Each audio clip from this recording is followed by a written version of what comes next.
네, 안녕하세요. 장정은입니다. 지난 한 주 어떻게 보내셨습니까? 날씨가 따뜻해서 잘 지냈던 것 같은데 저는 이번 주말 지나면서 날씨가 추워진다고 합니다. 저는 겨울이 오는 게 참 싫어요. 추운 걸 참 잘 못 견디는 사람입니다. 추워진다고 하니까 여러분 따뜻하게 입고 다니시면서 건강 챙기셨으면 합니다. 오늘 이 시간에는 정신분석가가 되기 위해 필요한 훈련들에 대해서 살펴보도록 하겠습니다. 저는 이것을 정신분석가가 되기 위한 훈련의 수련의 4가지 축이라고 이야기 드리는데요. 자주. 이걸 많이 궁금해 하시는 분들이 계시더라고요. 정신분석가가 되기 위해 어떤 훈련을 받아야 됩니까? 어떻게 해야 됩니까? 라는 이야기를 많이 합니다. 저는 이 훈련의 4가지 축에 대해서 오늘 영상으로는 다 담지를 못할 것 같습니다. 이 훈련의 4가지 축에 대해서 계속 이어지는 동영상들을 통해서 말씀을 드리도록 하겠습니다. 정신분석가가 된다는 거 참 어려운 일이죠. 정신분석적 상담사가 된다는 거 참으로 힘든 일입니다. 이건 뭐 공부하고 나서 정신분석에 대해서 공부하고 난 다음에 뭐 짜잔 이제부터 분석가입니다 뭐 이렇게 되는 것이 아닙니다. 정신분석가가 되려면 훈련을 받아야 되겠지요. 분석가가 된다는 것은 돌보는 사람의 위치에 가는 것이기 때문에 수련이 꼭 필요합니다. 뭐 저는 부모가 된다는 것도 마찬가지라고 생각합니다. 수련이 필요합니다. 사실은 훈련이 필요합니다. 그냥 자라난 방식대로 우리의 자녀들을 양육한다는 거 때로는 위험할 수도 있죠.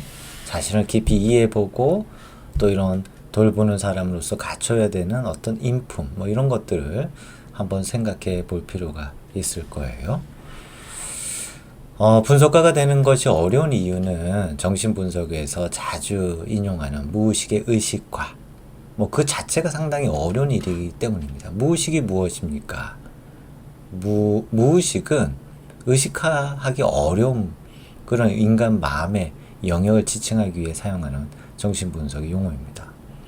프로이트는 뭐라고 얘기했냐면 무의식에 접근하는 거, 즉 무의식에 있는 어떤 사고와 내용에 접근하는 것은 거의 불가능하다. 어떤 특정한 방법이 없이는 거의 불가능하다. 왜냐하면 인간 마음에서 무의식적으로 이렇게 억압과 저항이 작동되고 있습니다. 그 무의식이 생겨난 이유도 내가 그걸 혐오스러워하고 부끄러워하고 상당히 내가 아니라고 생각하는 것들을 밀어 넣었던 것이기 때문에 의식화하는 것은 거의 불가능합니다. 이 불가능한 것을 가능시키기 위해서 프로이트가 상당히 고군분투했던 거예요. 여러 가지 뭐 꿈의 분석이라든가 자유연상이라든가 전이라든가 이런 현상들을 발견하면서 무의식에 접근해 갈 수 있었던 겁니다.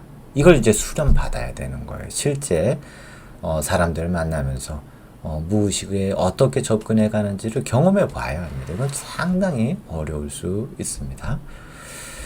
또 이제 현대정신분석으로 오면 올수록 무의식을 의식화시키기 위해서 처음에 이제 프로이트는 전이현상이라는 것을 언급했는데 이제 이게 현대정신분석으로 오면 전이라고 하는 것은 어떤 의미가 있냐면 내담자의 무의식이 이 상담 관계 자체, 이 분석 관계 자체에 살아나게 되는 것을 의미합니다.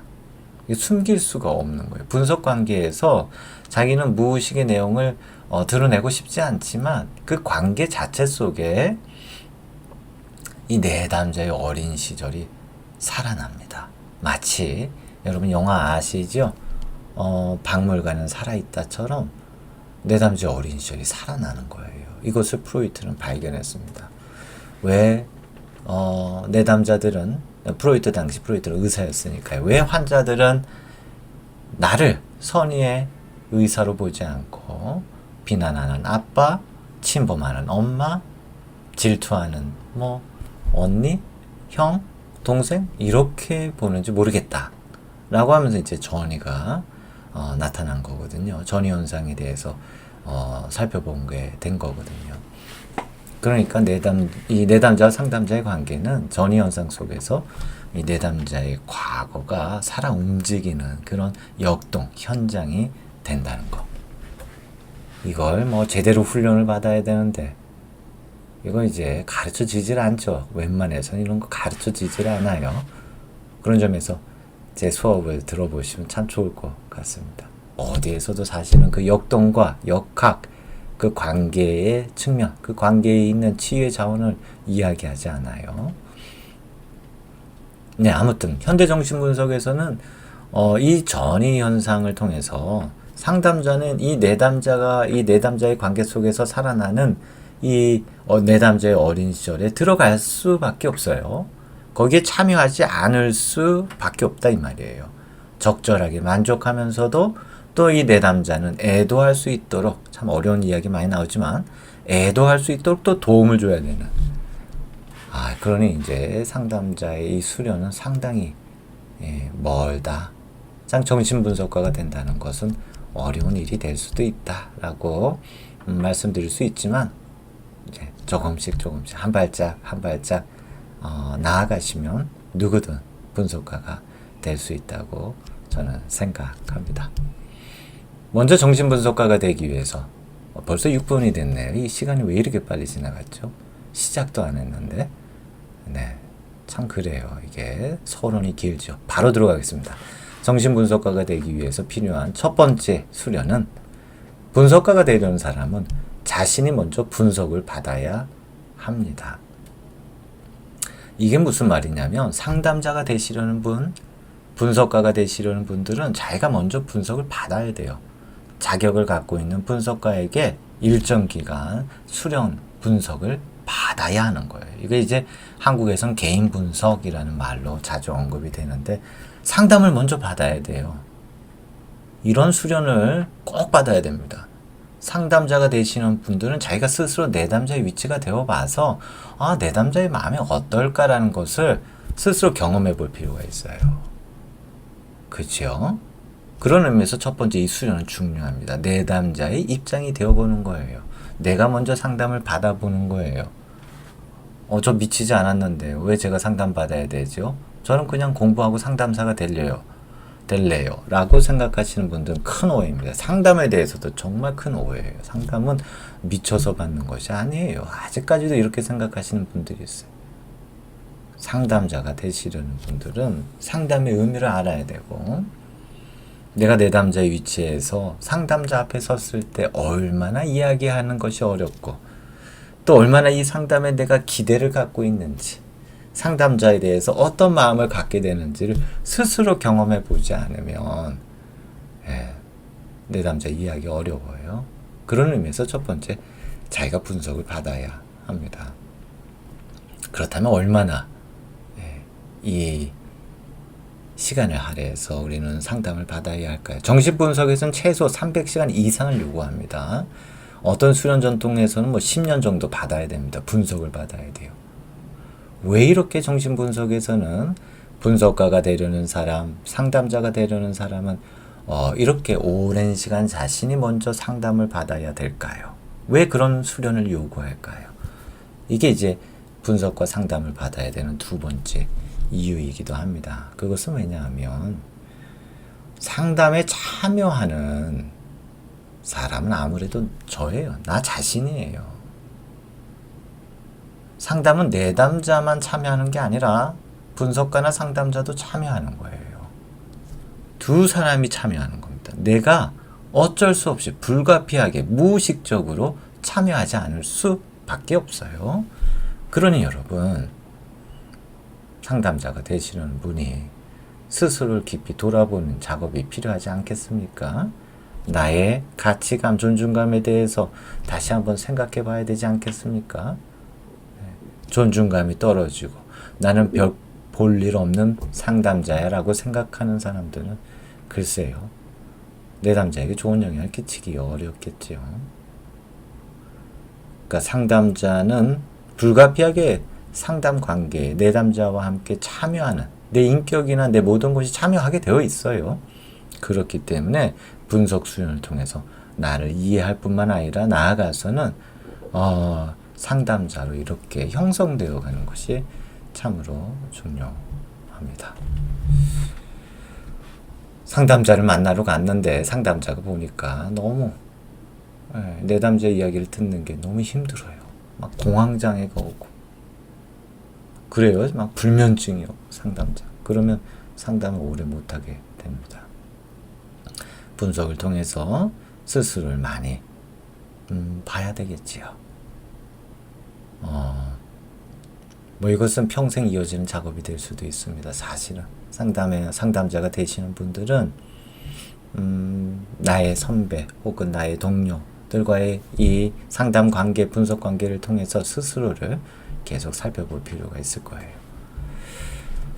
저의 분석가는 미국에서 수련 당시에 그 캐서린 리 박사님이셨습니다. 이분이 참 연세가 있으셨던 분이에요. 그 안나 프로이드의 딸이었죠. 안나 프로이드 이 센터에서 수련을 받았던 사람이에요. 젊은 시절에. 그렇다 보니까 지금은 연세가 꽤 있으셨던 분이죠. 제가 수련 당시만 해도 연세가 있으셨어요. 이분이 이제 뉴욕에서는 뭐 레전드다, 전설이다, 뭐 이런 이야기를 했는데 전설이세요. 그러니까 이제 가끔 상담하시다가도 졸고 주무실 수 있어요. 레전드니까, 전설이다 보니까 얼마나 또 제가 생각해 보면 제 이 외국인이 한국인이 이야기하는 이 영어를 듣기가 얼마나 힘들었을까 싶기도 하지만 가끔, 아주 가끔 주무셨어요. 연세가 있으셔서 너무 고이 주무시니까 참 깨우기도 민망하더라고요. 911을 불러야 되나라는 생각도 했습니다. 혹시 돌아가신 거 아닌가? 너무 고이 주무시니까.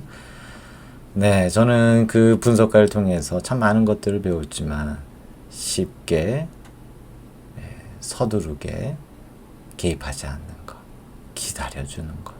저는 이것을 많이 배웠습니다. 그분은 쉽게 저희 어떤 질문이나 저희 어떤 이야기에 대해서 개입하지 않으셨어요. 이게 한국 상담 전통에서는 왜 그렇게 상담자가 뭘 이야기하려고 하는 건지 저는 여기 와서 처음으로 그런 걸 느꼈어요. 상담자는 뭐니 해도 이야기를 듣는 직업이에요. 이야기를 경청하는 직업입니다. 듣는 것도 수련이 필요해요. 듣지를 못해요. 들어야지만 무의식의 깊은 측면으로까지 나아갈 수 있는 신뢰관계가 형성이 되는데 그렇게 하지를 못해요. 저는 캐서린 리 선생님을 통해서 그러니까 이제 연세가 드신 분이고 오랜 분석을 하셨다 보니까 섣부르게 개입하지 않습니다. 제가 할 수 있는 영어 중에 가장 원어민답게 할 수 있는 문장이 있습니다. 그게 뭐냐면 What's on your mind?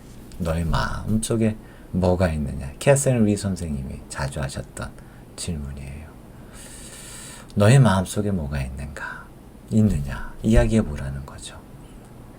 그렇게 기다려 주시면서 저의 이야기를 함께 참여하셨던 캐서린 리 선생님 참 그립네요.